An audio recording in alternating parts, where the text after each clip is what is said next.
গাজীপুরের জয়দেবপুর হারিনাল রোডে অবস্থিত ইস্ট ভ্যালি রেস্টুরেন্টকে অনির্দিষ্টকালের জন্য বন্ধ ঘোষণা করেছে গাজীপুর মেট্রোপলিটন পুলিশ।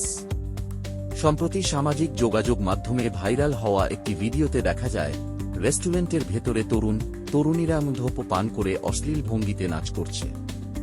বিষয়টি ছড়িয়ে পড়ার পর এলাকায় ব্যাপক সমালোচনার সৃষ্টি হয়। এ ব্যাপারে পুলিশ জানায়, আধুনিকতার নামে কিছু তরুণী মদ্যপান ও অশ্লীল কর্মকাণ্ডে লিপ্ত হওয়ায় আইন শৃঙ্খলার অবনতির শঙ্কা দেখা দিয়েছে। ফলে আইন শৃঙ্খলা রক্ষায় এবং জনস্বার্থে রেস্টুরেন্টটি বন্ধ করে দেওয়া হয়েছে। পুলিশের অনুমতি ছাড়া ভবিষ্যতে এ রেস্টুরেন্ট আর চালু করা যাবে না। স্থানীয় বাসিন্দাদের অভিযোগ, দীর্ঘদিন ধরে এ রেস্টুরেন্টে রাতভর পার্টি, মদ্যপান সহ অনৈতিক কর্মকাণ্ড চলে আসছিল। অভিযোগ আছে, এখানকার কিছু পার্টিতে প্রভাবশালী ব্যক্তিদের ছত্রছায়ায় দেহ ব্যবসার মতো অনৈতিক কাজও সংঘটিত হতো। পুলিশের এ উদ্যোগে সাধারণ মানুষ স্বস্তি প্রকাশ করলেও বিষয়টি নিয়ে নানা মহলে সমালোচনা চলছে। আপনার মতামত কি?